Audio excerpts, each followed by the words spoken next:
Is it just a he said, she said? Is it really that simple? And why is this now in the hands of the FBI?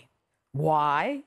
Because the establishment Republicans have buckled, caved, and bowed to the Democrats, or should I say demon rats. That's what I said, demon rats. The spectacle I saw this week was one of the most pathetic, disheartening, saddest displays to which this nation has ever stood witness. It was, for all intents and purposes, a crucifixion of a man who has led the kind of exemplary life few of us can mirror. Now, you already know I was a felony court judge. You know, I've been both a prosecutor and then the DA. Sex crimes and crimes against women and children were my crusade. I assessed whether cases should go forward, whether the accused should be charged, convicted, and if so, as a judge, what the sentence should be. No one sympathizes more than I when it comes to women who are the silent victims of crime. I created the first domestic violence unit in the nation, which was a Department of Justice pilot program. Christine Blasey Ford is a lovely lady who is credible, and I believe something happened to her. But she's in over her head, and she is being used. No matter how many indelible hippocampus brain comparisons she made, she couldn't remember the fundamentals: whose house it was, where it was, when the party was, how she got to the house, or how she got home. She waits 36 years not telling her mother, a friend, a high school counselor, or anyone before now. If Ford said no one was there, that it was just she and Kavanaugh, or it was just he and she alone in a parking lot, then it's a true he said, she said. But once she chose to say there were 4 people there, it's a they said. Yet all 4 of they said nothing happened. They weren't there. They don't know what she's talking about. Now, what does that tell you about Ford's memory? If they weren't there, is it possible Kavanaugh wasn't there either? Now, crucial here is Ford's therapy visit in 2012. For the first time in 3 decades, she says she mentions Kavanaugh's name. If true, why was the name Kavanaugh not in the therapist's notes? And why would Ford's lawyers withhold those therapist notes, at least the part that referred to this alleged event? Why was Ford so evasive when questioned by the prosecutor on this issue? Why did her attorneys interfere with her answering and her testimony on this point? Were methods used to help her recall whatever traumatic event occurred?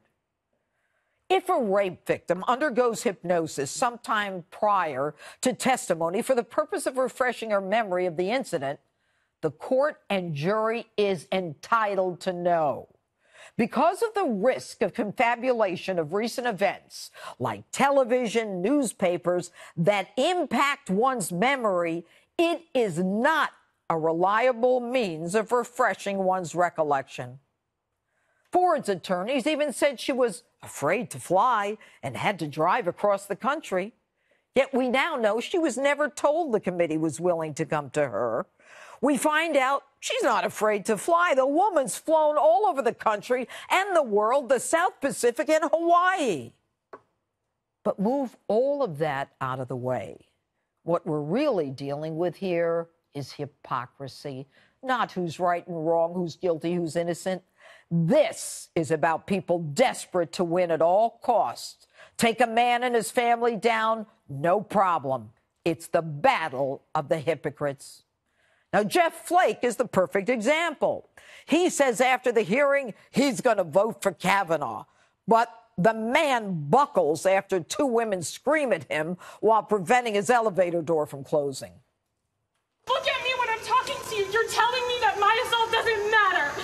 That what happened to me doesn't matter. What happened to me doesn't matter? Of course it matters. But what does your abuse have to do with Brett Kavanaugh? Hundreds of thousands of women have been abused in this country. Take your anger out on the person who abused you. Go to court, convict him, send him to jail, spit on him. I don't care, but don't you dare blame Brett Kavanaugh for your victimization. Only wimp Jeff Flake is dumb enough, weak enough to not even get it. And Cory Booker, the wannabe Spartacus, he has the gall to stand up and criticize a man who is literally an altar boy on the politics of sexual assault. The ultimate hypocrite, Booker admits groping another young woman when he was 15. Why aren't we going after him? And that genius, Senator Mazie Hirono, who allegedly graduated from high school, either skipped the presumption of innocence class or she's willing to throw it all away for her political gain.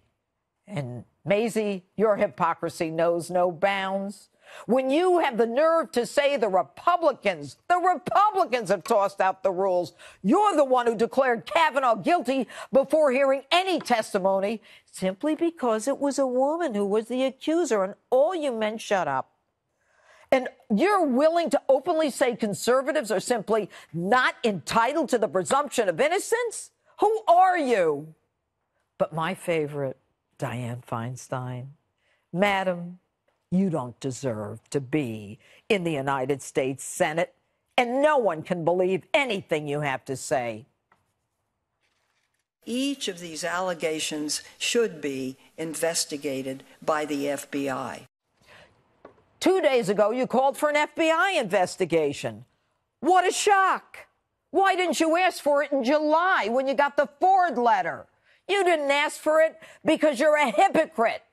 No, like a Cheshire cat, you sat on it to inflict the most damage at the most damaging time possible. Christine Ford didn't want to be exposed. But no, you had other plans. Your plan was to leak it. You actually gave Ford the name of a Democrat attorney. Poor Dr. Ford. This woman doesn't know she was nothing more than a puppet on the string of Democratic politics. Dianne, where's your integrity? You and everyone in the Senate knows how this should have been handled confidentially. The FBI should have been involved before. It's how it's done.